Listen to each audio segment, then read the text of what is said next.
어서오세요, 어서오세요. 망치부인입니다. 예. 자, 꿀잼 감사드리고요. 네.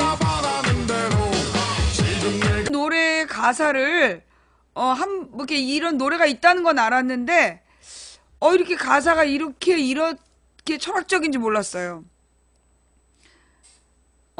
터질 것만 같은 행복한 기분으로 틀에 박힌 관념 다 버리고 이제 또 맨주먹 정신 다시 또 시작하면 난 이루리라 다 나 바라는 대로. 지금 내가 있는 이 땅이 너무 좋아. 이민 따위 생각한 적도 없었고요. 금 같은 시간 아끼고 또 아끼며 나 비상하리라 나 바라는 대로. 산속에도 저 바닷속에도 이렇게 행복할 수는 없을 거야. 구름 타고 세상을 날아도 지금처럼 좋을 수 없을 거야. 모든 게 마음먹기 달렸어. 어떤 게 행복한 삶인가요? 사는 게 힘이 들다 하지만 쉽게만 살아가면 재미없어. 거룩한 인생, 고귀한 삶을 살며 부끄럼 없는 투명한 마음으로 이 내 삶이 끝날 그 마지막 순간에 나 웃어보리라 나 바라는 대로. 또 왔다 나 기분 좋아서 나 노래 한 곡 하고 한 치 앞도 모르는 또 앞만 보고 달리는 이 쉴 새 없는 인생은 언제나 젊을 수 없음을 알면서도 하루하루 지나가고 또 느끼면서 매일매일 미뤄가고 평소 해보고 싶은 해보고 싶은 거 보고 싶은 곳에 단 한 번도 못 가는 이 청춘. 산속에도 저 바닷속에도 이렇게 행복할 수는 없을 거야. 구름 타고 세상을 날아도 지금처럼 좋을 수 없을 거야. 모든 게 마음먹기 달렸어. 어떤 게 행복한 삶인가요? 사는 게 힘이 들다 하지만 쉽게만 살아가면 재미없어. 피할 수 없다면 즐겨봐요. 힘들다 불평하지만 말고. 사는 게 고생이라고 하지만 쉽게만 살아가면 재미없어. 거룩한 인생, 고귀한 삶을 살며 부끄럼 없는 투명한 마음으로 이 내 삶이 끝날 그 마지막 순간에 나 웃어보리라 나 바라는 대로. 아니 무슨 댄스곡이 이렇게 철학적이야? 네. 원래 이 노래가 이렇게 알고 좋아하신 거예요? 저는 이 가사 지금 처음 들었어요. 예. 어유. 근데 갑자기 왜 또 중계방이 3개야? 이거 인원수 몇 명까지예요? 지금 1000명방 맞죠? 네. 여러분도 이 가사 제대로 안 들었죠? 음이 워낙 이렇게 막 신나니까 보통 일반적인 음을 듣지. 예. 이렇게 그 가사가 심오한지 몰랐네? 어우. 한 번 더 들어볼까요? 예.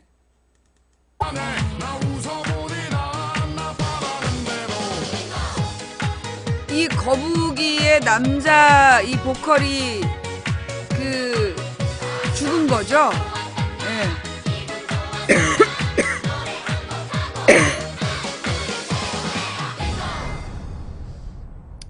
거룩한 인생, 고귀한 삶에 살며 부끄럼 없는 투명한 마음으로 이내 삶이 끝나는 그 마지막 순간에 나 웃어보리라 나 바라는 대로. 과연 이 사람은 마지막 순간, 예, 마지막 순간 자신이 살아왔던 삶을 바라보면서 웃으면서 갔을까요? 예, 이 되게 그때 돌연사인가 했죠. 예, 이 친구가 아마 저 돌연사 했던 걸로 알고 있는데 이 가수가 지병으로, 예, 그러니까 심장마비였다. 너무 안타까운. 이제 막 되게 오랜 기간 고생하다가 이제 막 알려지기 시작했던 그 순간, 예, 갑자기 이렇게 저 세상으로 갔는데, 노래가 굉장히 철학적이었네. 예, 이 거북이의 재발견이었어요, 오늘. 예, 저의 이제 미국 갔다 와서 아직까지도 회복되지 못한 이 저질 체력. 예. 미국에 가서 너무나 무리하게 힘을 뽑고 왔더니 이 저질 체력이 아직까지도 감당을 지금 못하고 있습니다. 네. 근데 이제 그래서 오늘도 떡이지게 자다 이랬더니 이 머리가 마음에 든다네. 예, 항상 방송 시작하기 전에 떡지게 자고 나올까 생각 중이야. 이 여러분 혹시 싱스트리트라는 영화 아세요? 예. 싱스트리트라는 영화가 있어요. 그 올해 개봉을 했는데 그게 이제 원스라는 그 원스라는 영화의 감독이 만든 그니까 원스 다음에 비포 애프터 그 다음에 이번에 이 싱스트리트라는 이 노래가 영화가 이제 세 번째로 만들어졌대.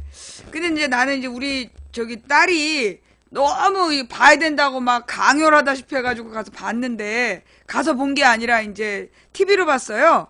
예. 와. 난 우리나라 청년들에게 우리나라 이 청년들에게 꼭 한번 보게 하고 싶은 예.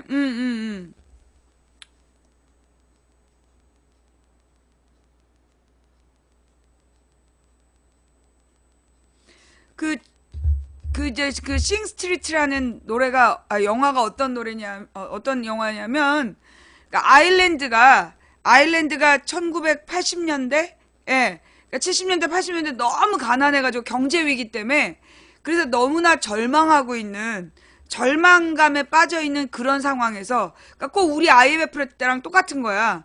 그래갖고 가족의 해체. 그게 이제 고등학교 학생 한 남자 고등학생이 이 경제적인 배경이 경제적으로 너무 어려워서 그래서 가족이 해체되어 가고 그리고 그 형은 너무나 가난해져서 이제 대학을 포기하고 집안에만 갇혀 있는 그런 형인데 그런 형으로부터 어떤 음악의 그 영감을 받아서 이 어린 고등학생이 밴드를 만들고 노래를 만들어가면서 그 성장해가는 스토리예요.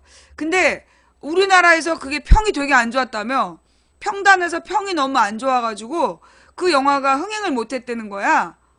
어, 예. 그래서 내가 볼 때는 그 싱스트리트를 싱스트리트야. 그래서 그 싱스트리트라는 그 영화를 이게 꼭 청소년이든 우리 청년들이든 한번 꼭 봤으면 좋겠다. 그래서 정말로 이 절망한 젊은이들이 꼭 봐야 될. 사실 여러분 그렇잖아요. 지금 우리나라 젊은이들이 너무 이제 희망이 없잖아. 뭐 아무리 명문대를 나와도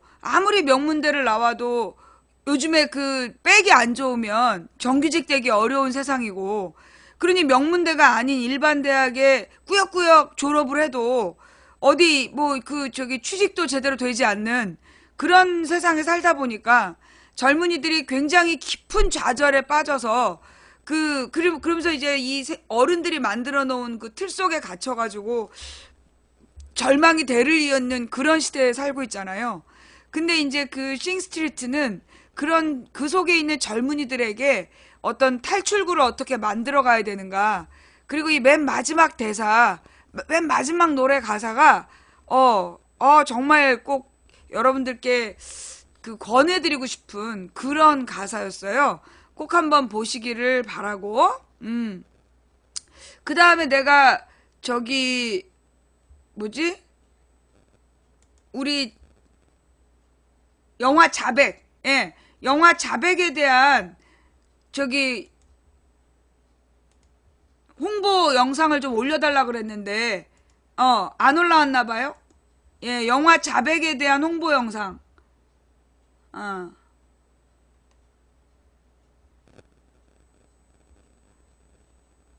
영화 자백에 대해서, 그 영화 자백에 대한,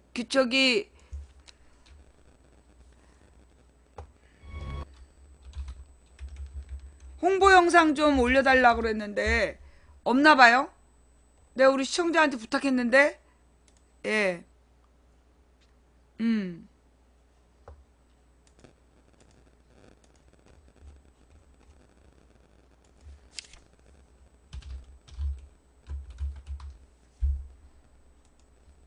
뉴스타파에서 만든 그 영화 자백, 예고편, 음.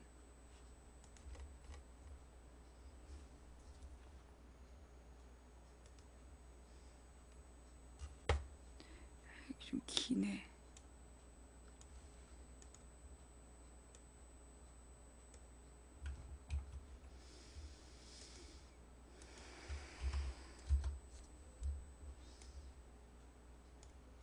야.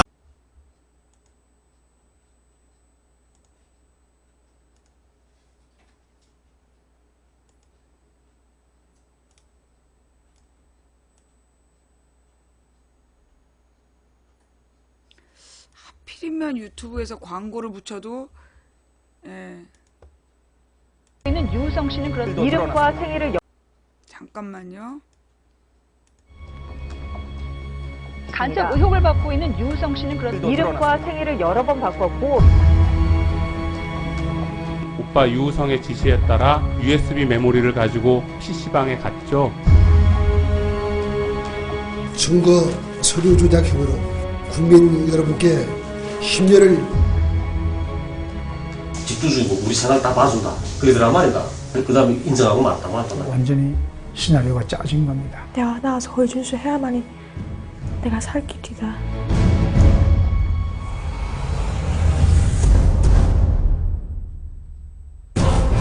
얘기 좀 합시다. 잡촌. 있기는 있는데 녹화가 안 된다. 오프시키라고. 간첩 조작 사건이 발생했는데 몰라요. 나하고는 관계 없는 일이. 그런 부분은 거짓말이라고 하시면 거짓말이죠. 왜 이 사진을 제출을 안 했을까요? 북한에 있지 않은 결정적인 증거가 될 수 있으니까.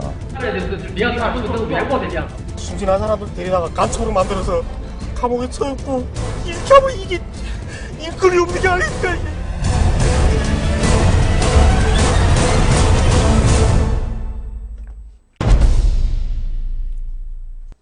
한 번 더.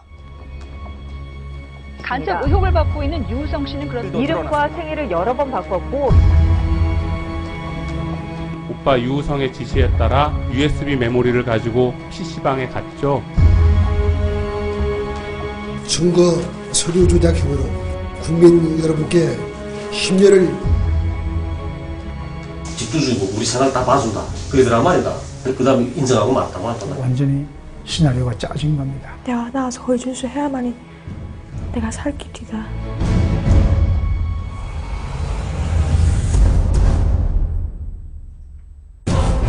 얘기 좀 합시다. 잡촌.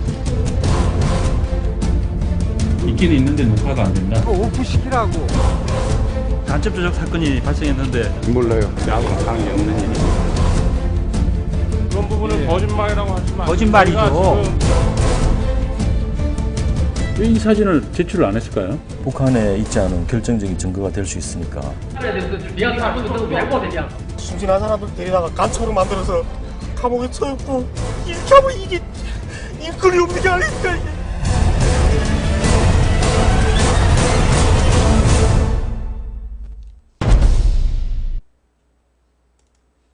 이거 뭐 하여튼 난리가 아니더라고요. 예.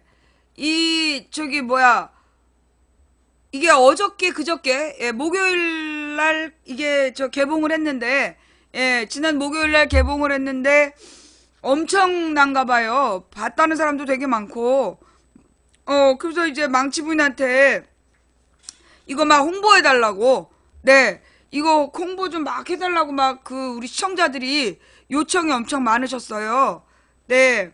그리고 유승호 PD 아닙니다. 최승호 PD예요. 예. 최승호 PD. 자, 이거 어디서 볼 수 있는지, 예, 이거 어디서 볼 수 있는지, 좀 널리 알려주시고요. 가만있어 보자. 최승호 PD. 자, 얘기는 길었는데 여기 지금 저기가 없어. 극장이. 예. 현재는 여기 있구나. 맥스무비, 예스24, 네이버를, 비롯한 영화 예매 사이트와 각 멀티플렉스 극장 사이트에서 자백을 예매할 수 있다. 롯데시네마가 전국 15곳 스크린에서 예매를 오픈했다. 다른 멀티플렉스도 순차적으로 오픈될 예정이다. 예. 13일, 14일 예매가 가능해졌는데, 자, 일단 이제 구체적으로 지금, 구체적으로 어디서 가능한지, 예, 요 저기 볼 수 있는 그러니까 CGV, 롯데시네마 이런 데서도 다 지금 볼 수 있어요. 예, 그러니까 이게 아마 이번 주에 그러니까 돌아오는 주간에 여러분들이 많이 봐주셔야 예, 돌아오는 주간에 여러분들이 많이 봐주셔야 이 상영관을 내리지 않을 거예요. 네, 저도 여러분들과 같이 보고 싶지만 네, 제가 이제 뉴욕에 있을 때 많은 분들이 저한테 뮤지컬을 보여주고 싶다고 예, 뉴욕의 브로드웨이가 그게 이제 뮤지컬이 굉장히 유명하니까 유명한 뮤지컬을 보여주겠다는 분이 여러 분들이 계셨어요. 제가 다 거절했잖아요. 네, 제가 이제 강제로 들어가서 나오지 못하는 곳에 있는 걸 싫어하기 때문에 그래서 브로드웨이 뮤지컬을 보여주겠다는 많은 선의를 전부 뿌리쳤어요. 예, 정말 죄송했고 제가 극장에 들어가면 굉장히 식은땀이 나고 땀이 기분이 굉장히 나빠지기 때문에 극장을 요즘에 못 들어가요. 그래가지고 좋은 영화들을 지금 극장에서 못 본 지 한참 됐는데 예, 여러분들 영화 자백 보시고 예, 저처럼 그렇게 닫힌 공간에 있는 게 괴롭지 않으시다면 영화 자백을 보신 뒤에 소감을 예, 예매율은 3위인데 상영관 수는 10위다. 그러니까 이제 예매를 많이 하고 있는데 실제로 상영관을 잡을 수가 없는 경우죠. 그죠? 뭐 롯데시네마나 뭐 CGV나 뭐 맥스무비나 이런 데에서 이런 영화를 오래 틀어줄 리가 없죠. 특히 이제 주말 같은 때에 이게 많이 상영되면 그러면 이게 관객 수가 올라가고 사람들의 관심을 끄니까 일부러 더 안 틀어주는 거 아니야. 지금 막 이렇게 그지 같은 영화들은 막 모든 전관에다가 전부 다 걸어가지고 모든 관에다 멀티플렉스에서 극장이 20개면 막 18개씩 걸어가지고 뭐 예매율 1등 그 다음에 관객수 박스오피스 1위 그 다 조작이잖아. 박스오피스 1위라는 거가 다 조작이고 상위 1등부터 5등까지는 거의 그런 식으로 공작하는 거 아니겠어요? 예, 그러다 보니까 아무래도 이런 영화는 자백 같은 영화는 실제로 개봉관에서 성공하기 어려운데 나는 이 최승호 PD가 이걸 일반 대중 극장에다 걸기로 한 게 나는 이게 새로운 도전이 아닌가. 그 이제 옛날에 천안함 프로젝트하고 그다음에 다이빙벨 예, 천안함 프로젝트하고 다이빙벨 같은 영화들도 이게 사실은 이게 일반 개봉관에서 열기 어려운 것들인데 근데 이제 끊임없이 지금 도전한 거잖아요.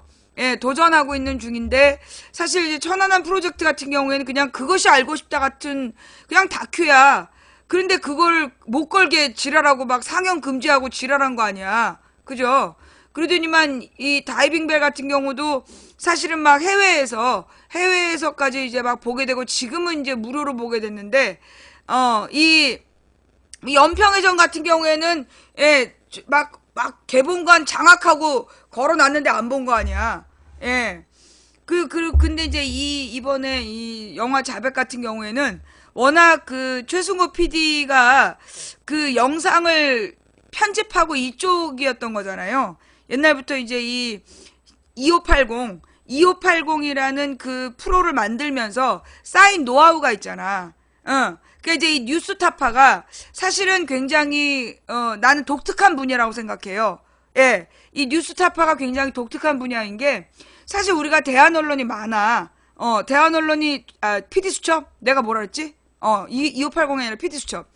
그러니까 이제 우리나라의 대한 언론들이 되게 많은데 사실 이제 대부분이 어떤 편집이나 이런 부분들은 아마추어들이 한 거잖아요. 그죠? 그리고 이제 사실은 이제 뭐 되게 유명한 팟캐스트들이 사실은 영상이 아니라 소리 중심이잖아.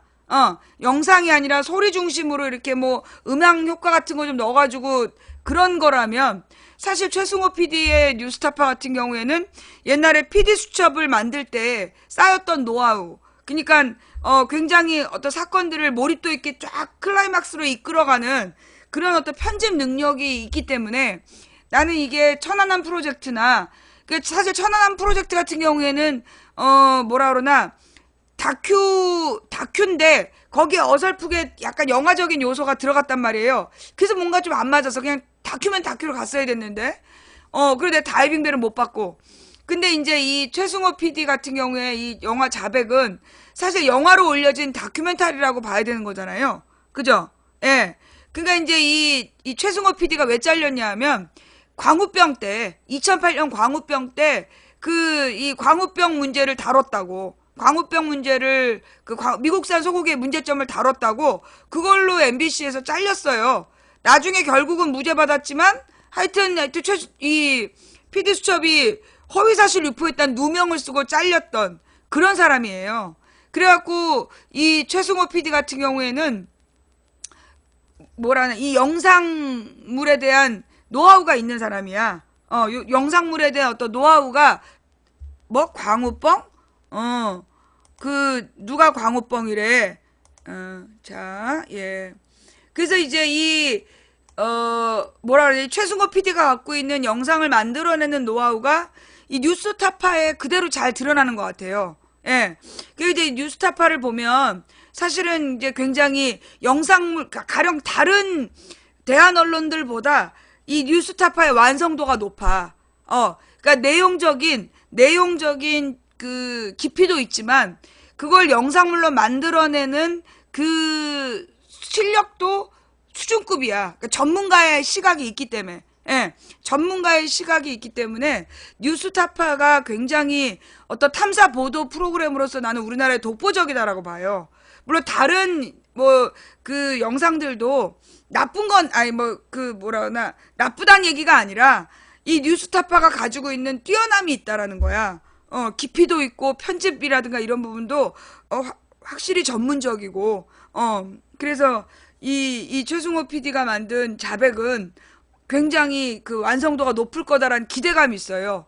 사실 뉴스타파를 날마다 그걸 해온 거 아니야. 지금 언제였어? 2013년에 만들어졌죠, 뉴스타파가. 2013년부터 해서 지금 13, 14, 15, 16 그까지 이 4년 동안 날마다 이 영상물을 만들어내는. 근데 그 전에 PD 수첩이 또 그게 몇 년이야. 그 수십 년의 영상 기록물을 만들어내는 그 노하우를 만들어냈기 때문에 굉장히 나는 완성도가 있을 거라고 봐요. 그래서 보고 온 사람들이 굉장히 만족도가 높던데? 예.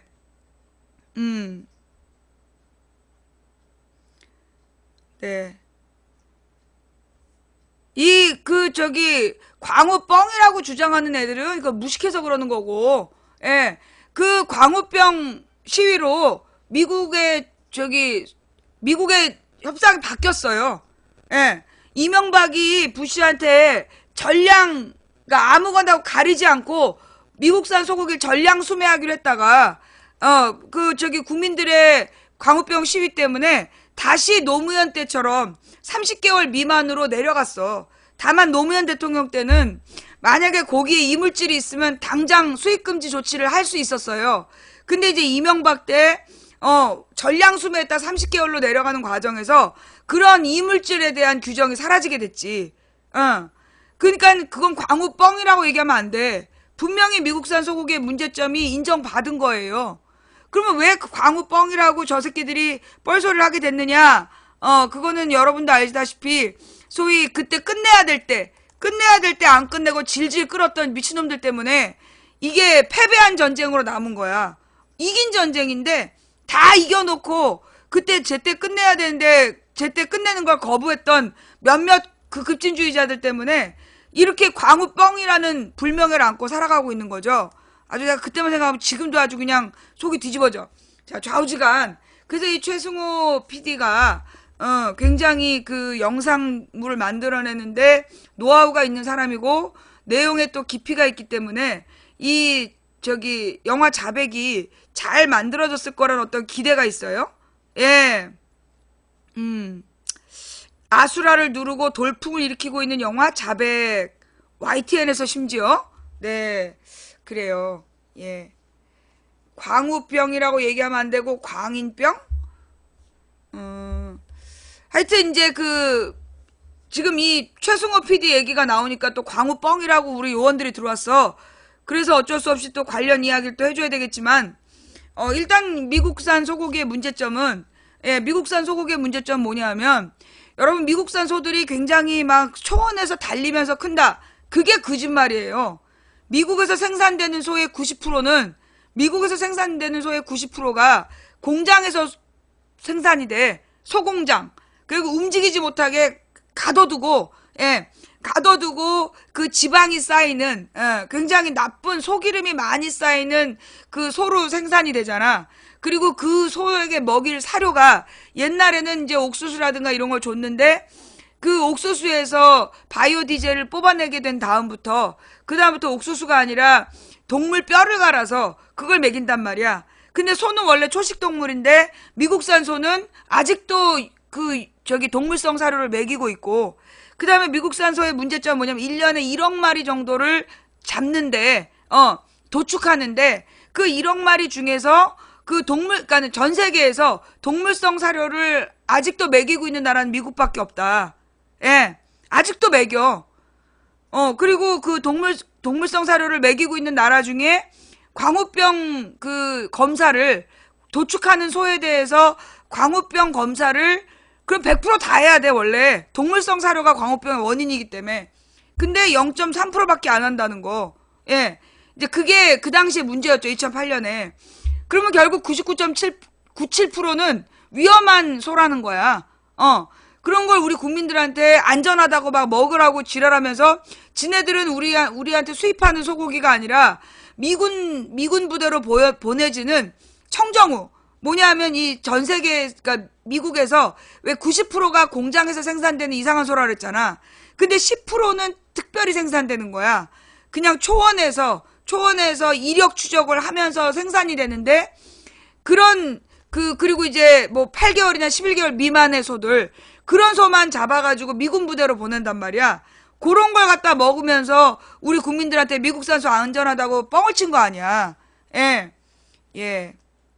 그 다음에 옛날에 노무현 때는 조선일보, 동아일보, KBS, MBC 전부 다 우리나라만 호구냐 이러면서 막 욕을 했어. 그래놓고 이명박이 되니까 미국산 소에 대해서 누가 이렇게 위험하다고 뻥을 치나? 지네가 주장했던 내용인데, 이 관련한 내용은 어디 있느냐 하면, 우리 망치부인 방송국에 게시물로 가보시면요, 공지사항이 있어요. 공지사항 중에 보면 뭐가 있냐? 공지사항 중에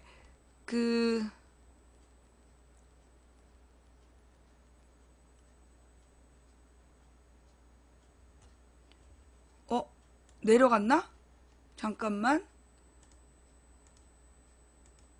내가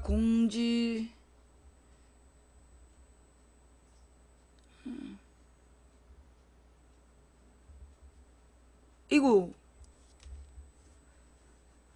조중동의 두 얼굴이라는, 조중동의 두 얼굴이라고 우리 게시판에 있었던 글이 삭제됐네?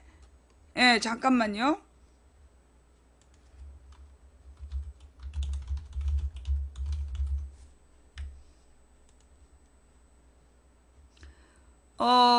우리 공지글에 있었는데, 공지글에 있었던 게 내려갔나봐. 야, 내가 이걸 다시 한번 공지를 올릴게요. 이게 뭐냐면 옛날에 우리 시청자가 이제 정리해서 올려준 거야. 이 광우병 시위 한참 할 때, 그때 이제 이 내용이 핵심이죠. 한나라당이 노무현 시절에는 미국산 수입 소고기 금수 조치를 내려서 신속하고 강력한 대응 조치를 해야 된다라고 이야기하고 했던 이 한나라당이 이명박 시절에는 광우병 발생 확률 버추얼 0%, 위험물질 제거한 미국 소고기는 안전하다, 이렇게 입장이 바뀌었다. 그 다음에 이 노무현 시절에는 그 동아일보에서 몹쓸 광우병, 한국인이 만만하냐, 미국 영국인보다 더 취약하다 라고 이야기하고, 미국산 늙은 소고기 한국만 먹는다고? 일본은 20개월, 한국은 30개월 미만 수입, 7월 소고기 협상 때 사육기간을 더 낮춰야 된다라고 얘기했던 동아일보가 이명박 시절에는 누구를 위해 미국 소를 광우병 소라고 선동하나? 이렇게 입장이 바뀐 거예요. 조선일보가 노무현 시절에는 광우병 공포 확산 한국 안전지대 아니다. 그 다음에 광우병 환자 수 빙산의 일각이다. 이렇게 하던 조선일보가 이명박 시절에는 TV 광우병 부풀리기 도를 넘었다. 예, 이렇게 얘기했다는 거야.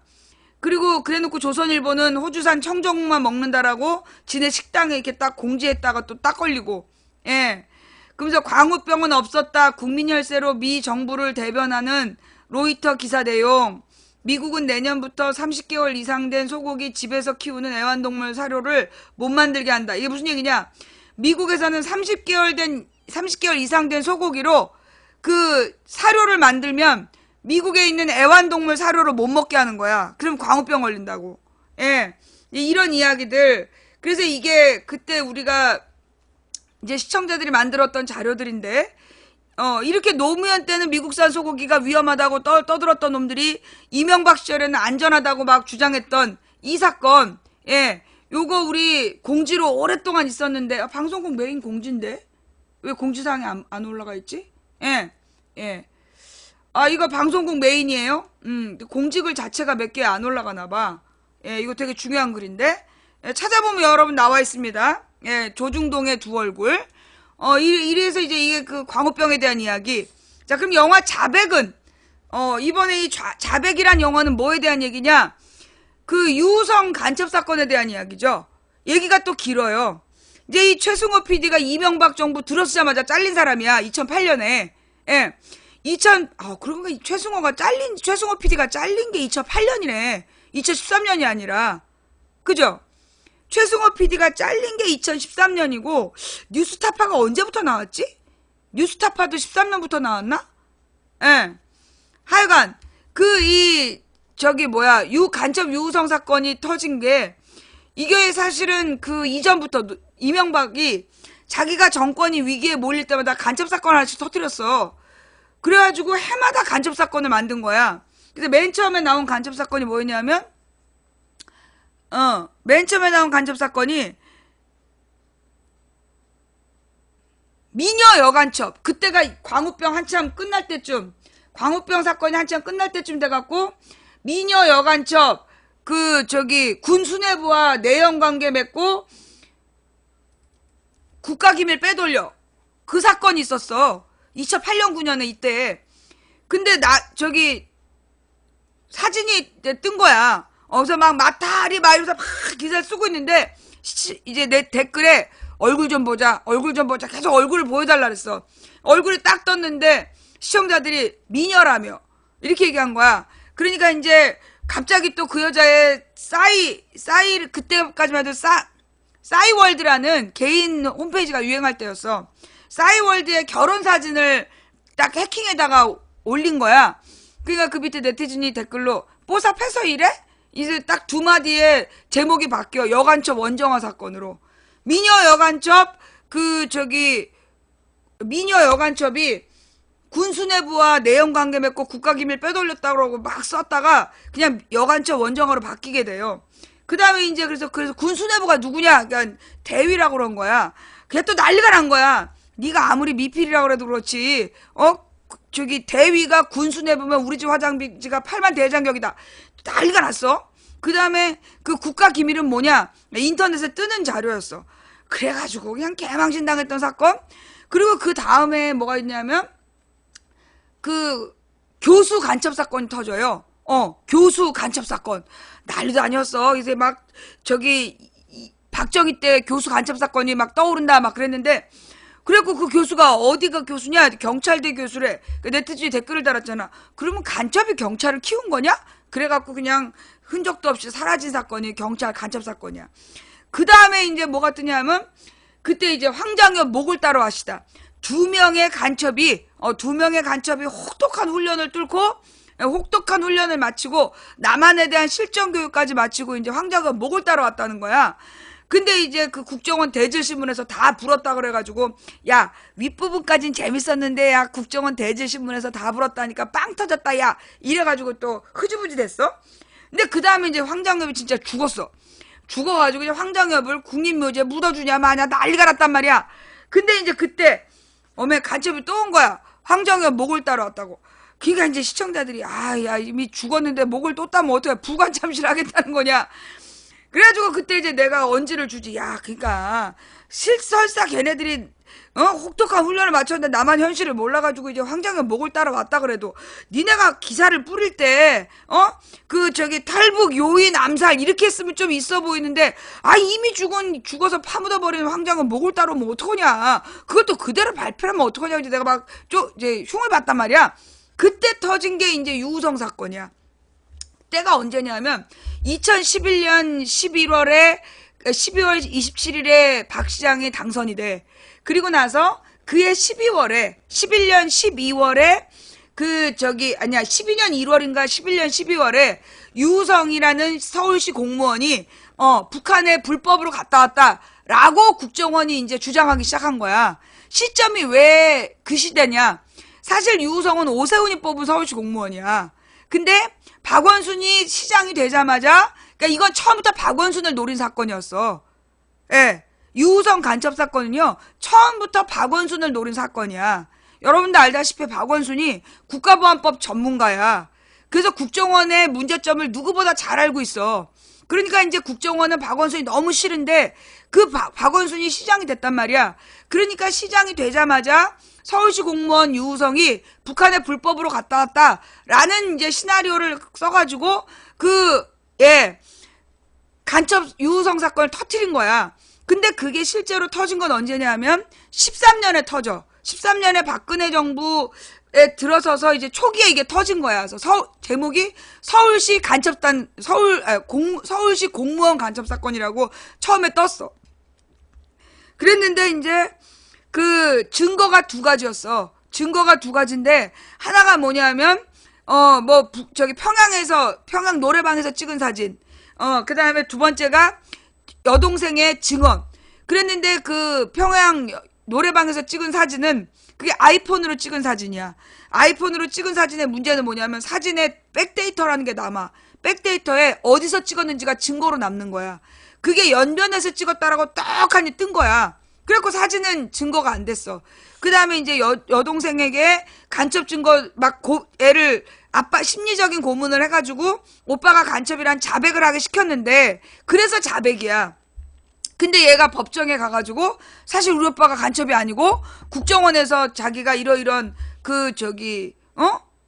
고통을 당했다. 그래서 간첩이라고 얘기한 거라고 법원에서 불어버린 거야. 그래가지고 결국 1심이 무죄가 나와. 그러니까 어떻게 했냐면 그러면 이제 2심을 계속 잡아 넣어놓고 다시 2심을 재판을 들어가는데 그때 국정원에서 중국으로 가는 거야. 중국으로 가가지고 거기서 이 유우성이가 북한에 불법으로 들어갔다 나왔다는 증거가 있다. 그러면서 서류를 보낸 거야. 그래서 그 서류를 이 남한의 검찰이 법정에 냈네? 근데 이제 유우성 변호인이 그 서류를 중국에다가 물어본 거야. 야, 이거 너네 서류냐? 그러니까 중국에서 아닌데? 그러면서 서류를 보내온 거야. 이거 우리 중국에서 만든 서류 아니라고. 그래서 이제 변호사가 냈단 말이야. 이거 중국 공화문건 아니랜다. 그러니까 이제 다시 국정원에서 서류를 또 낸 거야. 뭐냐면 자기네들이 맨 처음에 낸 건 중국 공화문서가 맞고 유우성 변호인이 낸 서류는 공화문서가 아니라는 중국 공안의 확인서다. 이러면서 또 2장을 낸 거야. 그래가지고 그 두 장까지 해가지고 유우성 변호사가 또 중국에다 물어본 거야. 근데 이번에 중국에서 열이 난 거야. 확 뚜껑이 열리면서 이거 만드 새끼 보내라. 이거 중범죄다. 그게 중국이 워낙 인구가 많기 때문에 뻑하면 사형이야. 이거 사형시켜버리겠다고 내놓으라 그런 거야. 그냥 그때 애들이 전부 다 이렇게 남한으로 내려와가지고 거기서 막 자살 소동 벌이고 이랬던 사건. 그게 결국은 나중에 그게 중국에서 외교적인 문제가 된 거야. 우리나라 검찰과 국정원이 제출한 서류 3장이 맨 처음에 이제 유우성이 불법으로 북한 갔다 요거. 그 다음에 국정원의 서류는 진짜고 유우성 변호인의 서류는 가짜라고 얘기했던 3장이 모두 가짜 문서라는 게 밝혀지면서 결국 유우성이 간첩죄 무죄를 받게 되는 사건이야. 그게 이제 자백이란 영화의 모티브가 되는 거죠. 예. 그래서 사실은 어떻게 보면 박근혜가 초반부터 공안 통치를 하고 싶었는데 안타깝게도 13년 8월에 그 유우성 간첩 사건이 1심 무죄가 나오고 그 다음에 14년 1월에 2심이 무죄가 나와. 그래서 박근혜가 공안몰이를 못하게 된 거야. 그 간첩 가짜 사건으로. 어떻게 보면 박근혜 정부가 3년 내내 지금 4년 동안 계속 13, 14, 15, 16 4년 동안 계속 추진한 게 공안통치인데 매번 그 안 먹히게 된 첫 출발이 이 간첩 유우성 사건이에요. 그러니까 그 간첩 유우성 사건을 지금 이철에 이 최승호 PD가 내놓은 게 의도한 건지 일부러 의도하고 내놓은 건지 모르겠는데 지금 시간적인 배경이 굉장히 중요한 거야. 왜? 이 자백하고 송민순 사건하고 연관되어 있어. 에? 뭐라고요? 지금 이 영화 자백이 지금 이철에 개봉된 상황하고 그 다음에 이 송민순의 그 문재인 때리기하고 이게 연관된 상황이야. 무슨 얘기냐? 내가 볼 때 이 뉴스타파는 지금 알고 그랬는지 모르겠는데 만약에 알고 그런 게 아니라면 이건 하나님이 만든 거야. 하나님이 얘기하신 거야. 무슨 얘기냐? 지금 문재인이 그러니까 이제 송민순이 누구냐 하면 노무현 정부 당시에 외통위 장관이야. 외교부 장관 했던 놈인데 이게 이제 회고록을 발표한 거야. 근데 회고록에다 발표를 하면서 뭐라고 얘기를 했냐면 노무현 정부에서 그때 북한 인권법에 대해서 북한의 지시에 따라서 거부했다. 그런 회고록을 남긴 거예요. 그래서 근데 그때 이제 이게 문재인의 의견이 반영됐다. 그러면서 문재인을 친 거야. 그렇게 이제 송민순 회고록이 나왔단 말이야. 근데 이 송민순 회고록이 나온 시점은 뭐 때문이냐면 다음 달에 반기문이 들어와.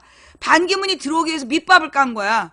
반기문이 들어와서 반기문 대 문재인 구도로 그래서 이제 문재인은 종북, 반기문은 아니다 이렇게 하려고 지금 사실 외교부 출신들이 외교부 라인에서 지금 이 쇼를 시작을 한 거란 말이야. 근데 이걸 가지고 또 박근혜는 어떻게 이용해 공안 탄압으로 또 유도하려는 공안몰이로 가려고 이제 이정현이가 딱 잡은 거지. 그래서 이 송민순 발언을 가지고 공안몰이로 딱 가려는 이 시점인 거야.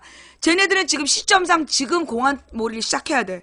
국정교과서를 밀어붙이고 공안탄압을 시작을 해서 내년에 공포 분위기 속에서 대선을 치러야 지네가 그나마 정권 재창출을 한다. 요런 구도란 말이야. 근데 이때 자백이 딱 뜬 거야. 내가 볼 땐 지금 시점상 그래. 이 영화 자백하고 지금 이 송민순 문재인 공격 요거는 내가 볼 때 다 연관된 문제야. 그리고 이 바탕에는 박근혜의 오랜 소망, 공안몰이, 공안 탄압을 하려는 그 밑밥깔이, 그 밑밥을 깔고 이제 시작하려는데 이 일이 이렇게 터진 거지. 그리고 이제 사실은 이 최승호 PD가 계속해서 그 자백이라는 영화에 집착한 이유, 나는 이게 되게 중요한 거라고 봐. 그리고 보면 사실 망치 부인이 뉴욕까지 가서 개고생을 하면서 갔다 온 이유도 뭐 때문이야? 결국 이 땅의 평화의 문제잖아. 이 영화 자백이라는 문제는요. 어쩌면 명백하게 드러난 박근혜 정부가 어떤 정부냐의 본질을 드러내는 사건이야. 이 자백이란 영화는 박근혜 정부의 본질을 드러내는 영화예요. 왜냐? 이거는 박근혜 정부 차원에서 국정원과 검찰이 간첩 증거를 조작하다가 그게 증명된 사건이야. 이게 뭐 옛날에 박정희 전두환 때라면 그러려니 해. 그런데 김대중 노무현 시대를 거쳐서 박근혜 정부 들어서서 이게 국가기관이 직접 나서가지고 간첩 증거를 조작한 사건. 이게 바로 자백 영화의 배경이 되는 사건이야. 그러니까 이거는 굉장히 심각한 사건이고 박근혜 정부의 본질을 드러내고 있고 얘네는 이런 애들이다. 이렇게 정신머리가 없는 애들이다. 뻔히 드러날 이건 다큐 영화예요. 사실 그대로 증거를 모아서 영화적인 편집을 해서 드러낸 영화이기 때문에 이건 사실로 봐야 돼.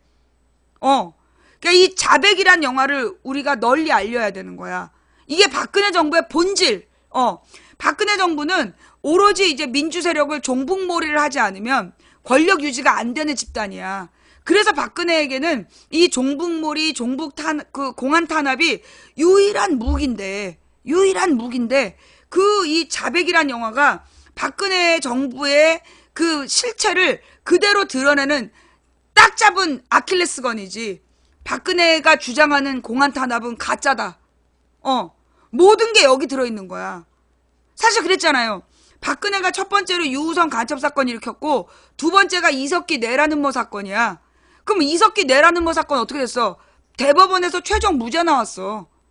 이석기 내란 음모라고, 내란 음모죄를 저질렀다고 현역 국회의원을 구속을 시켰단 말이야. 그랬는데 대법원에서 최종적으로 내란 음모죄는 무죄가 나왔다고. 이 내란 음모죄라는 건 뭐냐? 부대를 만들어서, 군대를 만들어서 정부를 전복하려고 했을 때 쿠데타랑 같은 죄가 내란 음모죄야. 그래서 내란 음모죄는 사형 선고가 되는 거야. 그 내란 음모죄로 사형 선고를 받은 게 전두환 노태우야. 전두환 노태우가 실제로 12.12 쿠데타를 일으켰기 때문에 그걸로 내란 음모죄로 사형 선고를 받은 거예요. 그리고 그 김대중 대통령한테 내란 음모죄를 덮어 씌웠지만 증거가 없었던 거고, 앞뒤가 안 맞아요. 17일날 감금시켜놓고 18일날 그 광주에서 무장항쟁한 걸 김대중이 지시했다고 그랬는데 앞뒤가 안 맞는 사건이잖아. 근데 실제로 쿠데타를 일으킨 건 박정희 전두환이기 때문에 내란 음모죄로 사형 선고를 받았던 건 박정희 전두환밖에 없는 사건이야. 그런데 그걸 이석기한테 뒤집어 씌워가지고 내란 음모죄라고 몰아붙였단 말이야. 근데 그래갖고 내란 음모죄를 일으켰다고 그러면서 통합진보당을 해산까지 시켰단 말이야. 근데 대법원에서 아로라는 조직에 실체가 없다. 그래서 내란 음모죄 무죄 때려버린 사건이야. 그래서 박근혜라는 사람이, 박근혜라는 정부가 그런 이 골 때리는 애들이다. 첫 번째는 유우성 간첩 사건을 조작했고, 두 번째는 이석기 내란 음모죄를 조작했던 그런 집단이다. 예, 그래서 이게 되게 중요한 사건이에요. 그래서 솔직히,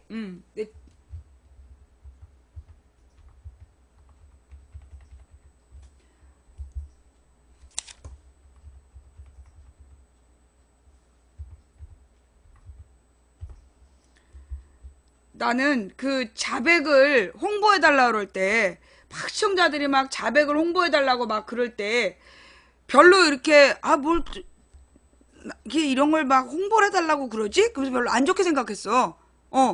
그리고 이제 오늘도 아까 그 자백 얘기를 막 하라고 그럴 때, 난 이렇게 막 억지로 이렇게 홍보하는 거 싫은데? 이런 마음이 솔직히 내 마음이었어.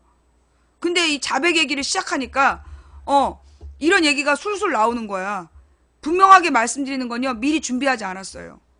박근혜 정부의 문제점, 박근혜 정부의 문제점과 자백의 관계를요, 솔직히 말씀드리는데 방송하면서 알았어요, 저도. 방송하기 전에는 솔직히 이렇게 왜 이 최승호 PD가 지금 이 시점에서 자백이라는 영화를 만들었는지, 그리고 그 최승호 PD의 자백과 이 송민순 문재인이 무슨 관계인지 전혀 연관돼서 생각 못했어요. 근데 이렇게 마이크 켜지고 지금 얘기가 쭉쭉쭉 나오는데 보니까 맞는 것 같아. 그지? 맞는 것 같지? 예.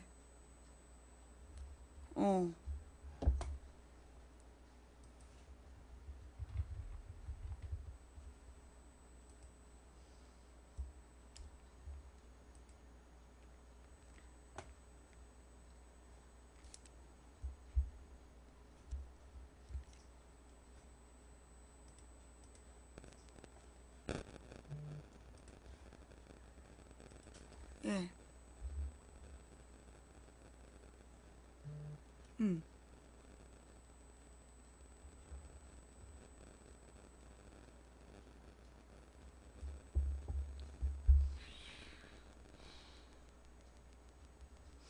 자백이 지금 예약이 안 돼요?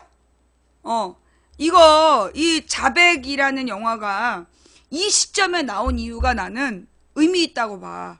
왜냐하면 지금 박근혜 정부에서 내년에 대선을 앞두고 지금 뭐로 해도 안 되는 거야.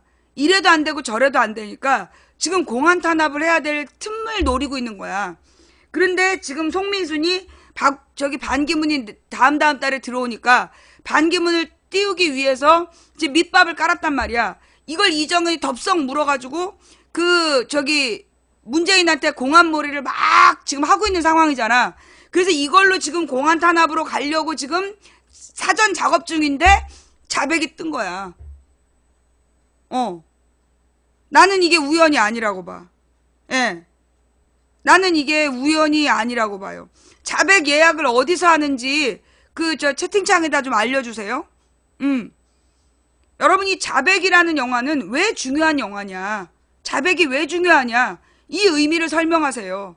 이거는 과거에 이승만, 박정희, 전두환 때는 많은 간첩 사건이 조작되었다. 그래서 많은 사람들이 죽었어요. 고문당해서 자백하고 옛날에 박정희, 전두환 때 박정희 18년, 전두환 8년 동안 많은 간첩 사건은 오로지 자백으로 이루어졌어요. 예, 그 얘기구나. 오로지 자백으로만 이어진 거야. 그래서 이 자백이라는 게 뭐였냐면 고문을 통해 가지고 내가 간첩이에요 라고 자백하게 하면 그걸로 사형을 시켰어. 그래서 박정희 때 인혁당 사건도 자백으로 죽인 사람들, 울릉도 간첩 사건도 자백으로 죽인 사람들, 그래서 자백을 받아서 간첩이라고 자백을 받아서 그 사람들 사형시켰단 말이야, 고문으로. 그리고 전두환 때도 간첩이라고 자백할 때까지 고문을 한 거야. 그 대표적인 사람이 김근태 아니야. 간첩이라고 자백할 때까지 고문을 했어. 그래서 김근태도 한 달 동안 그 고문을 당한 이유가 간첩과 내통했다라는 자백을 받아내기 위한 고문이었어. 그걸 거절하면 계속 고문을 했다가 자백할 때까지. 그래서 그 자백이란, 그래서 제목이 자백이구나. 그래서 제목이 자백이네. 그러니까 이 자백이라는 건 박정희, 전두환 시절 사실 그 독재 권력, 군부 독재 권력을 유지하기 위해서 유일하게 필요했던 게 그 멀쩡하고 죄 없는 민주시민들을 고문을 통해서 간첩으로 자백하게 만들고 그들을 사형시키면서 국민에게 공포 분위기를 만들고 그렇게 그 더러운 권력을 유지했었던 수단이었던 거야. 그런데 박근혜가 돌아오자마자, 박근혜가 대통령이 되자마자 또 그 지랄을 한 거야. 되자마자 지혜비한테 배운 그 더럽고 천박한, 아니야, 이건 잔인하고 아주, 이건 북한의 인권을 언급할 자격 없는, 북한의 인권을 언급할 자격이 없는, 어디서 이게 군부 독재 시절에나 하던 짓을 해. 어디서 군부 독재 시절에나 하던 자백을 받아갖고 간첩을 만드는 이런 개지랄을 하냐고. 이건 개도 이런 짓 안 해. 개는 이런 짓 안 해. 이 사람의 탈을 쓰고 어떻게 이런 짓거리를 할 수가 있어. 그 증거가 바로 영화 자백이에요. 박근혜의 본질을 보여주는, 지 아버지로부터 받은 뼛속에 묻혀있는 그 독재의 그 유전자, 그 독재 DNA를 보여주는, 그리고 얼마나 이 천박하고 잔인한지, 그 침포가 얼마나 천박하고 잔인한지를 보여주는 게 이게 바로 자백이야. 아이씨. 나 자백에 대해서 이렇게까지 생각 안 해봤는데. 일단 잠깐만 쉬었다 갈게. 아이씨.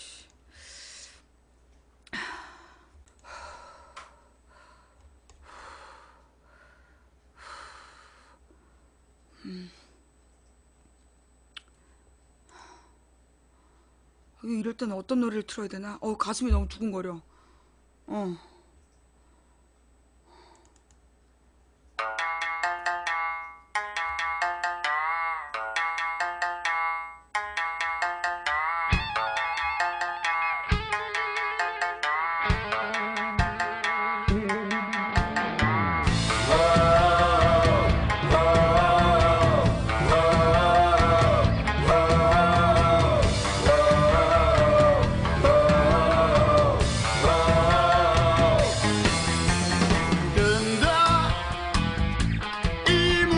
대법원이 오늘 여러분 노래 말고요, 영상이 왔어요. 영상이.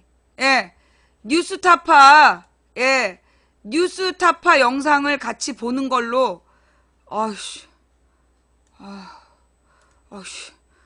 심장 떨려. 대법원이 오늘 유성 씨의 간첩 혐의에 대해 최종 무죄 선고를 내렸습니다. 유 씨에게 간첩 누명을 씌운 국정원 직원들은 유죄 판결을 받았습니다. 국정원이 오빠가 간첩이라는 여동생 유가려 씨의 허위 자백을 근거로 유성 씨를 체포한 지 2년 9개월 만입니다. 대법원은 국정원 중앙합동신문센터에서 유가려 씨에 대한 강압적 수사를 하지 않았다는 검찰의 상고를 기각함으로써 국정원의 간첩 수사 방식에 심각한 문제가 있다는 것을 분명히 했습니다. 오대양 기자가 보도합니다.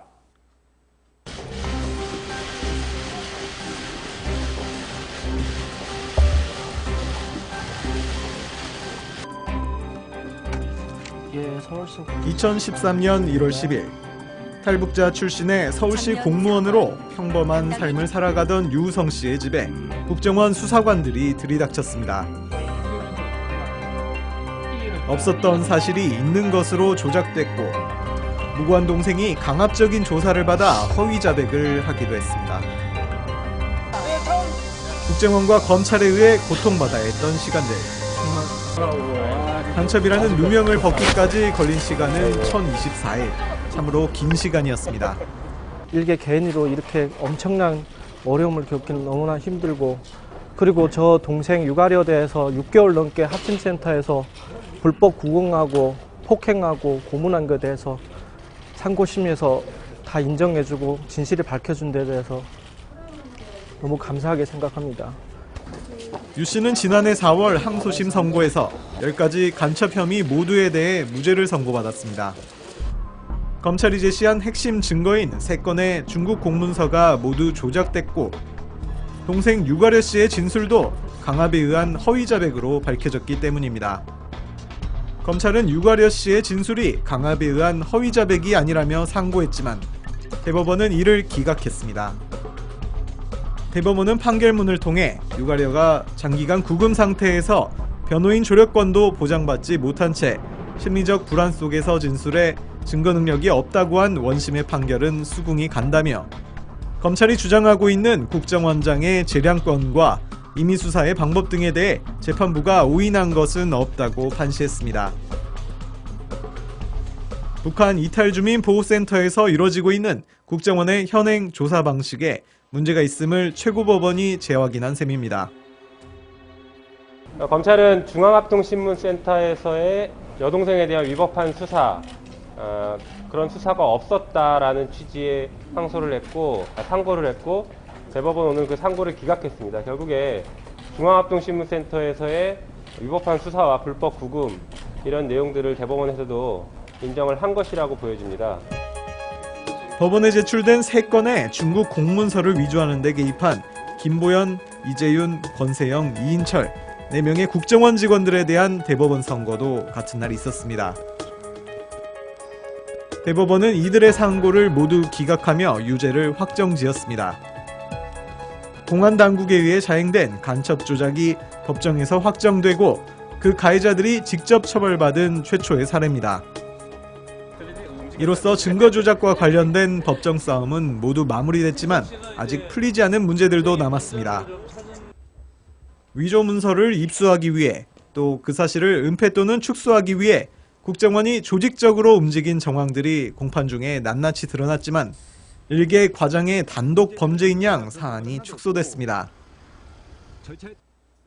더구나 이들 국정원 직원들을 지휘한 두 검사, 이문성, 이시원 검사는 증거의 위조 사실을 알고도 법원에 제출한 정황이 뚜렷하지만 애당초 수사선상조차 오르지 않았습니다.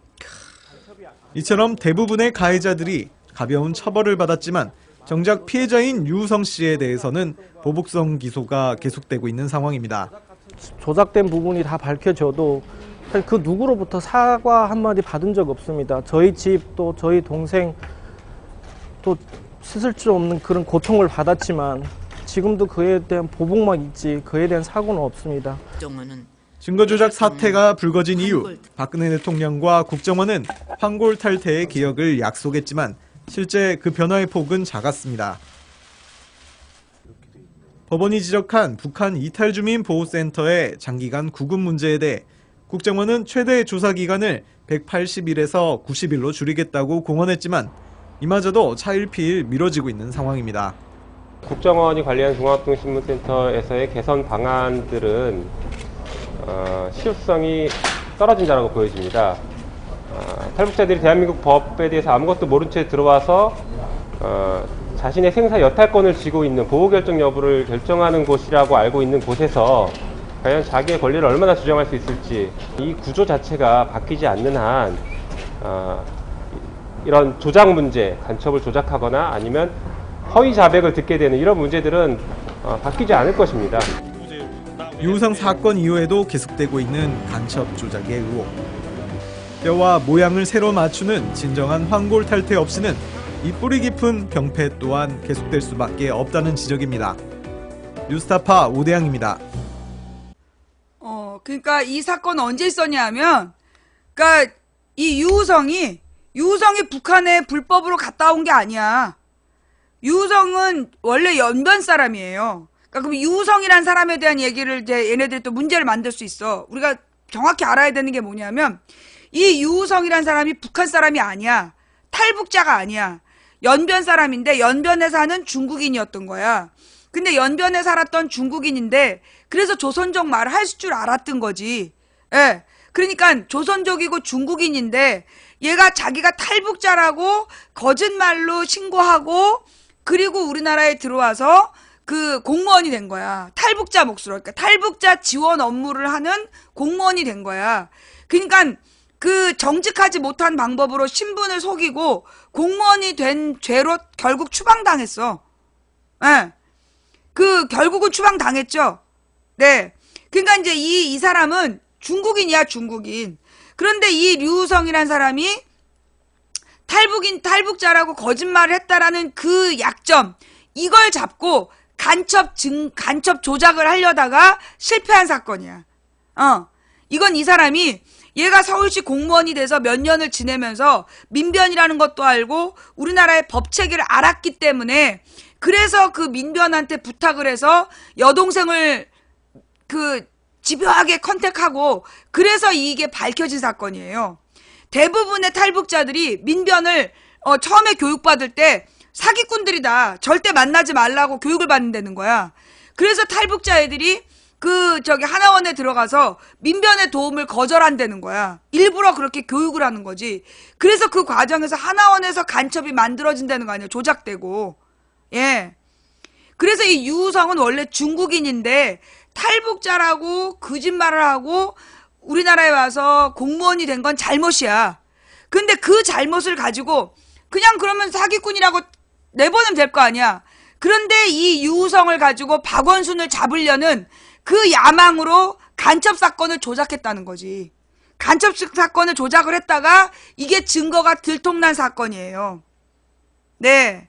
조선족 모두가 중국인이에요. 조선족 모두가 중국인이 맞고 좌우지간 탈북자가 아니야. 탈북자가 아닌데 탈북자라고 신분을 속인 건 맞아. 그거는 그 사람은 그 부분에 대해서 처벌받아야 되는 게 맞아. 추방돼도 돼. 하지만 이거는 그 간첩이랄까 그 북한에 들어가서 무슨 정보를 사고팔고 이 국정원이나 검찰에서 주장하는 간첩 행위를 하지 않았음에도 불구하고 간첩으로 몰아갔다는 거야. 예. 그게 잘못이라는 거죠.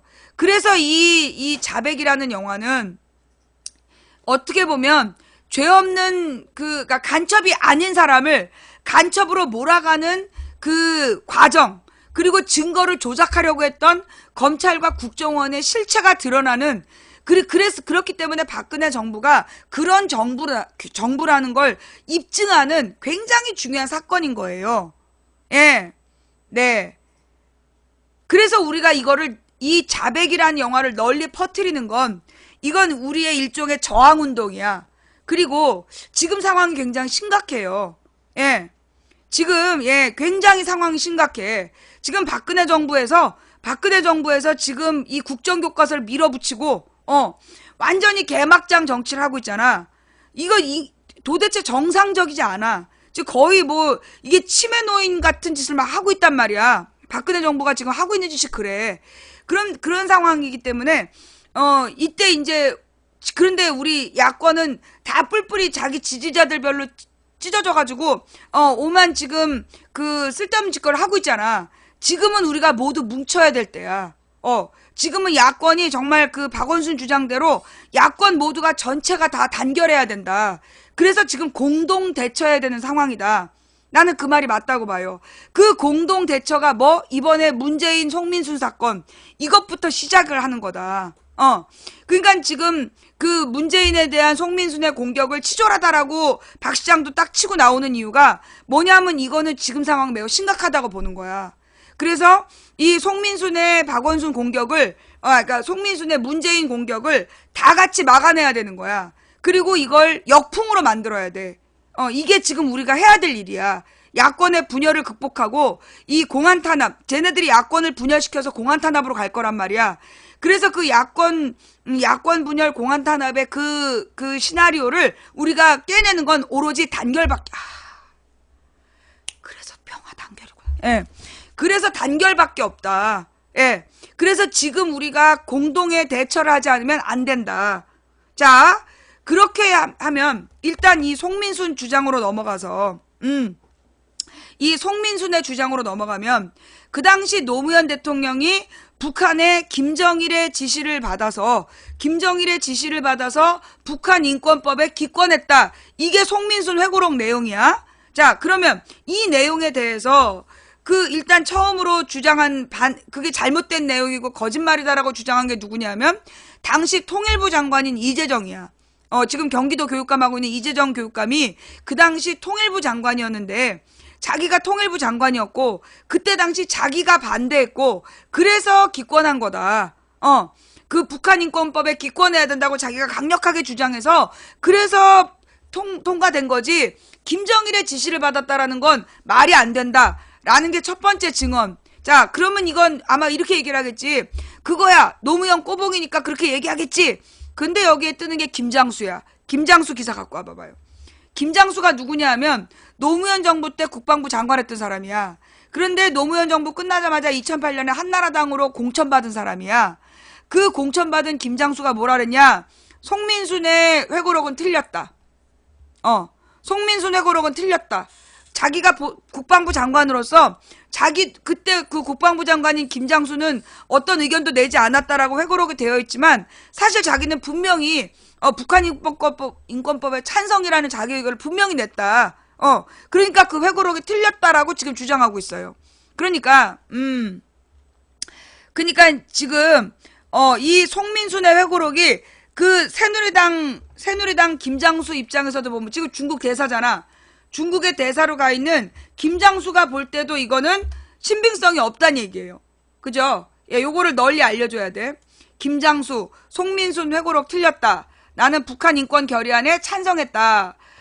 북에 물어보자고 했는지는 기억나지 않는다. 자, 이 기억나지 않는다라는 말로 또 피해간 건데 좌우지간 북에 물어보자고 했다라고 단정하지 않았어. 이유가 뭐야? 그러지 않았기 때문이죠. 이 김장수라는 사람이 여기서 또 되게 중요한 사람이야. 지난 2007년에 유엔의 북한 유엔 결의안 표결에서 노무현 정부가 북한의 사전 의견을 구한 뒤 기권했다는 내용의 송민순 전 외교통상부 장관의 회고록과 관련 당시 국방부 장관으로 의사결정 과정에 참여했던 김장수 주중대사가 16일 나는 북한 인권 결의안에 찬성하자고 했었다라고 밝혔다. 송 장관이 회고록을 통해 당시 회의에서 김장수 국방장관은 특별한 의견이 없었다고 기술한 데 대해 반박한 것이다. 김 대사는 연합뉴스와의 전화통화에서 당시 안보정책조정회의에서 송민순 장관이 북한 인권 결의안에 대해 찬성 의견을 밝혔다며 나는 송 장관 의견에 동의한다. 찬성하는 것이 좋겠다라고 이야기한 것이 기억난다라고 말했다. 그는 당시 기권 쪽으로 분위기가 가자 회의를 주재한 백종천 청와대 안보실장에게 회의록의 소수 의견으로 김장수는 찬성한다고 했다는 점을 넣어달라고 한 것도 확실히 기억난다. 이것도 되게 중요한 발언이에요. 김 대사는 하지만 당시 회의에서 북한의 입장을 물어보고 기권 여부를 결정하자는 논의가 있었는지에 대해서는 기억이 나지 않는다라고 말했다. 그런 적이 있었으면 분명히 기억난다고 했을 사람이야. 김 대사는 노무현 정부 시절 국방부 장관을 지낸 뒤 2008년 총선 때 새누리당 전신인 한나라당 비례대표 공천을 받아 18대 국회의원을 지냈으며 박근혜 정부 들어와서 국가안보실장을 거쳐 지난해 3월 주중대사로 취임했다. 이 김장수가 왜 중요한가 하면 첫째, 그 노무현이 NL을 팔아먹었다라는 그 주장. 박근혜가 노무현이 NL을 팔아먹었다라고 지난 대선 때 뻥을 쳤잖아. 그걸로 대선이 됐다. 대통령 됐단 말이야. 그런데 그게 거짓말이라는 걸 밝혀낸 게 김장수야. 뭐라 그랬냐면 한참 문제가 있을 때는 조용히 있다가 6개월인가 8개월인가 지난 다음에 당시 노무현 대통령의 뜻이 NLL을 사수하자는 자기 뜻과 다르지 않아서 NLL을 지킬 수 있었다. 라고 나중에 거의 뭐 9개월인가 8개월 지나서 인정을 했어요. 그래서 그걸로 노무현이 NLL을 팔았다는 새누리당의 주장이 새빨간 거짓말인 게 입증되게 된 것도 김장수야. 자, 여기서 김장수 말이 왜 중요한지 봐봐. 첫째, 송민순이 지금 북한의 입장을 물어보고 북한의 입장에 따라 기권했다는 게 사실이 아니라 당시 기권 쪽으로 분위기가 가자. 당시에 문재인의 주장이 그거야. 노무현은 언제나 회의를 통해서 입장을 정하는 사람이었다. 근데 다수 의견이 그때 이 국무회의, 이 회의, 관련 유관자들의 회의에서 다수가 기권이었기 때문에 기권으로 간 거지, 북한의 지시를 받았다라는 것은 사실이 아니다. 이게 문재인의 입장이야. 이걸 막 이정현이가 지금 물고 늘어지면서 물어뜯고 있는데 너 기다려. 이정현 거 가만히 서 있어. 자, 좌우지간. 김장수가 뭐라 그랬어? 당시 기권 쪽으로 분위기가 가자. 이게 뭐냐면 문재인의 말을 입증해 주는 거예요. 무슨 얘기인지 알겠어? 지금 김장수의 이 발언은 문재인의 주장을 입증해 주고 있는 거야. 문재인이 얘기한 게 뭐냐면 그 노무현 때 회의를 통해서 결정했다. 회의를 통해서 결정했고 그 회의에서 기권하자가 다수였다. 그 말을 지금 인정한 거예요. 이렇게 인정하는 데는 나는 중국 대사인 것도 이유가 있다고 봐. 왜냐하면 지금 김장수가 중국에서 제대로 된 대사 일을 하려면 정확하지 않으면 안 되거든. 만약에 여기서 함부로 이렇게 새누리당에 뻘소리한 애들한테 줄 서면 잘려, 초치돼, 추방당할 수 있어. 그러니까 김장수가 사실 그대로 말할 수밖에 없는 거야. 허위사실 얘기하면 쫓겨나는 상황이니까. 그런 상황이다. 그래서 당시 기권 쪽으로 분위기가 가자 소수 의견으로 넣어달라고 했다. 이거야. 그 당시 그 북한 인권법에 찬성하자는 애들이 소수였다. 한마디로 송민순하고 김장수만 찬성했다는 얘기야. 그런데 이걸 갖다가 지금 이정현이가 뻘소리를 하면서 문재인을 막 물어뜯은 거야. 그러면 이제 김장수하고 이정현이 해결을 봐야 되는 거야. 이 상황은 지금 이정현이가 문재인을 막 물어뜯었는데, 예, 이 부분에 대해서 이정현하고 김장수가 합의를 봐야 되는 상황이야. 자, 그 다음 이정현이가 답해야 될 부분이 뭐냐. 이정현하고 우리가 얘기해야 될 부분.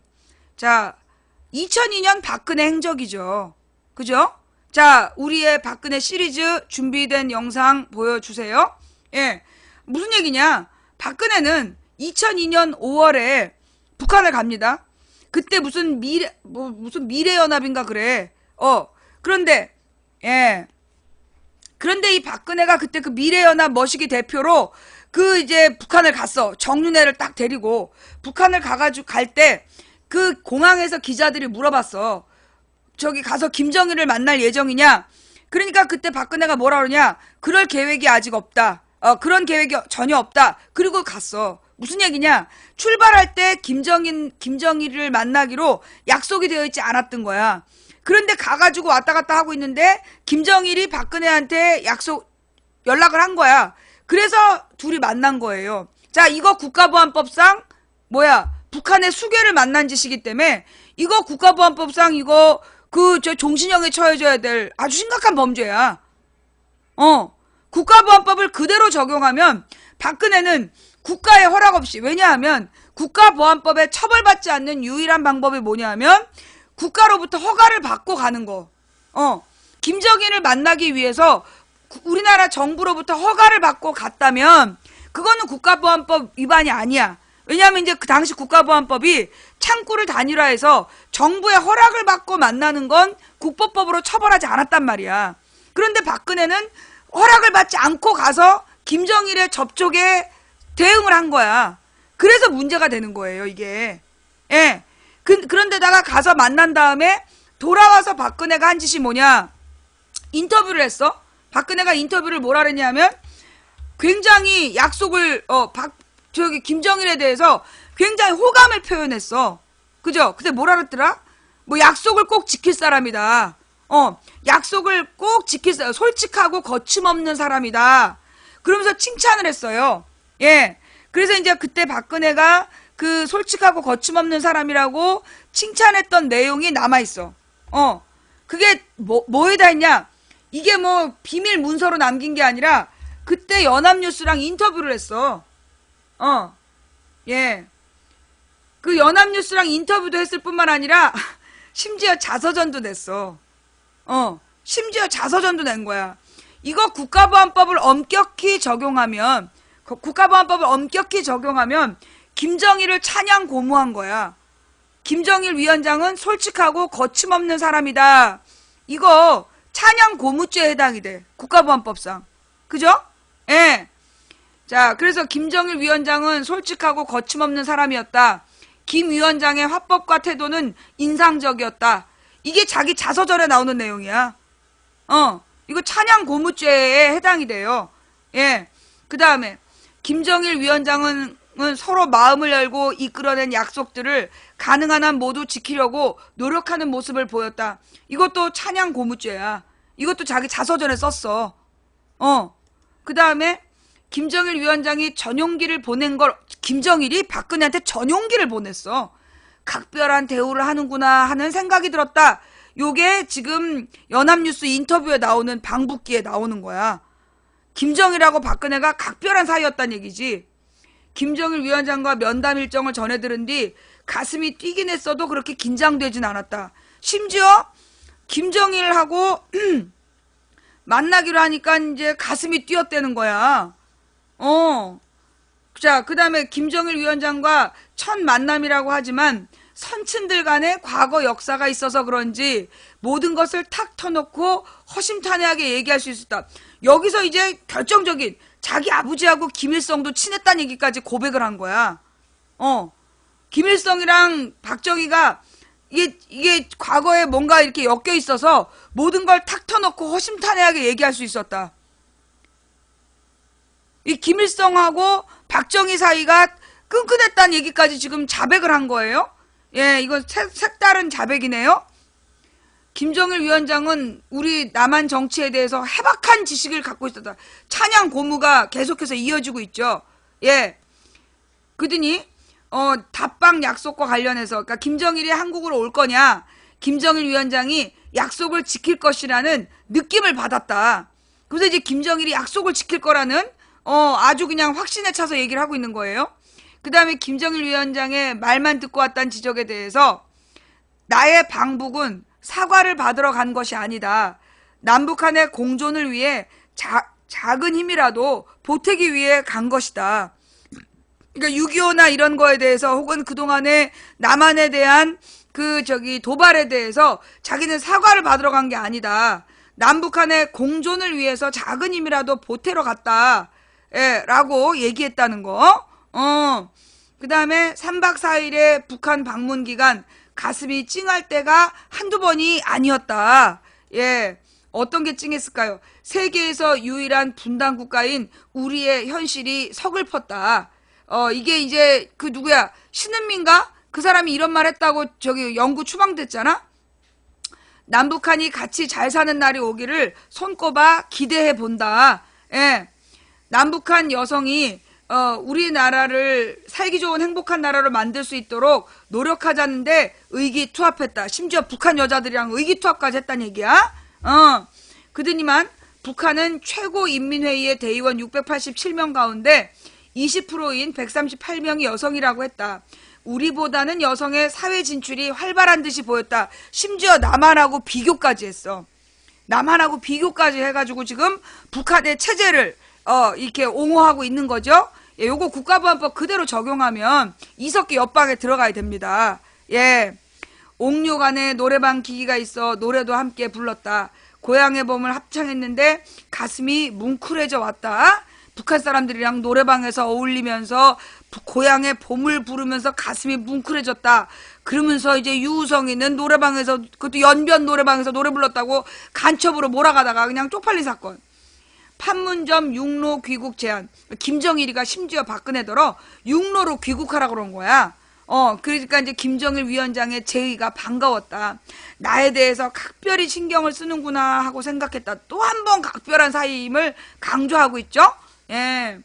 판문점을 열어 귀환할 때 남북이 이렇게 가까운데 먼 길을 둘러서 오고 있구나. 빨리 남북한 주민이 이 길을 이용해서 왕래할 날이 왔으면 좋겠다는 안타까움이 밀려왔다. 예, 빨리 판문점을 열어야 된다. 예, 이런 얘기까지 지금 강조하고 있습니다.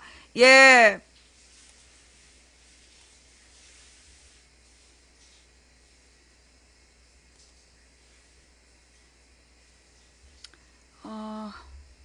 그 우상호의 글. 예. 예. 자, 우상호. 예.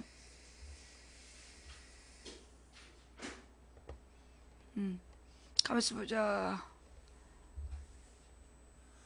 우상호. 잠깐만, 예.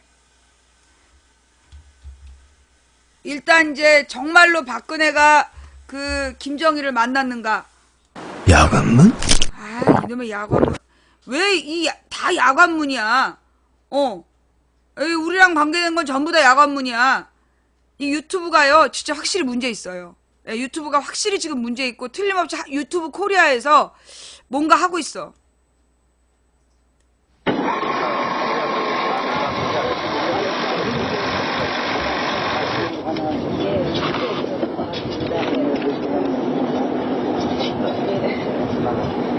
앞에 지가 있어? 아니, 그 앞에 지가.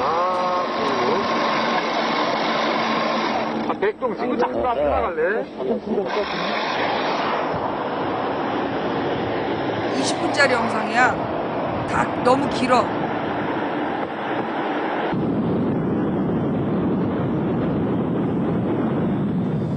이 영상에 보면 북한의 주체탑에 올라가는 장면도 나와요. 주체탑이 뭐냐 하면 이게 김일성의 주체 사상을 찬양하기 위해 만든 탑이야.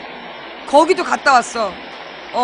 그 다음에 그 북한의 막 그 저기 당원들인지 무슨 모임에서 엄청 또 환영받는 장면도 나오고, 마지막에 가서 김정일하고 그 독대하는 장면이 나와요.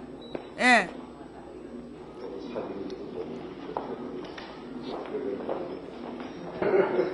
너무 쳐다보고 댕기라.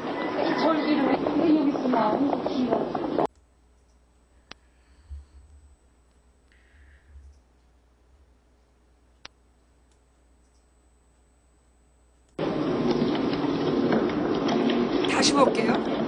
이 북한의 절에 가서 돈 넣는 장면이야.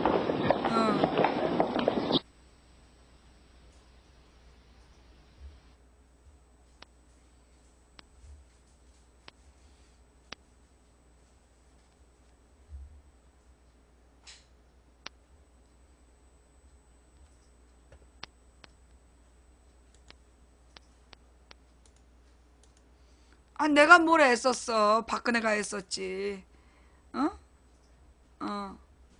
김정일하고 만나러 오느라고 박근혜가 했었지. 내가 뭘 했었어. 망치야 애쓴다 이러면서. 속상하지? 너네 막 이걸로 문재인을 확 몰아붙여야 되는데 박근혜가 한 짓이 막 딱 드러나니까 막 속상해 죽겠지? 괜히 나한테 시비 걸고 지랄이야. 야, 북한 갔다 온 건 박근혜야. 근데 왜 나한테 그래?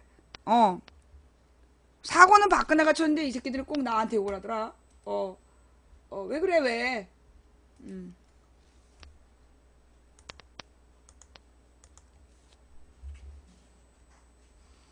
도대체 둘이 뭔 얘기를 했는지, 예, 도대체 둘이 뭔 얘기를 했는지, 이게 지금까지 미스테리한 거죠. 그죠? 예. 이게 이제 북한에서 올린 거라, 지네 김정일의 목소리는 지우고 올린 거야. 아주 그냥 김정일이랑 얼마나 사이가 좋았는지. 그러니까 자기를 각별하게 대했대잖아. 예. 아, 이거 여러분 처음 보셨어요? 네. 이거 정말 처음 보셨어요. 이 김대중 노무현은 대화한 내용이 공개가 됐죠. 근데 박근혜는 지금 김정일이랑 무슨 얘기가 오고 갔는지 정확하게 공개가 안 돼 있어요. 예. 정확하게 공개가 안 돼 있고, 그 다음에 이제 중요한 건 뭐냐면, 그 당시에 박근혜가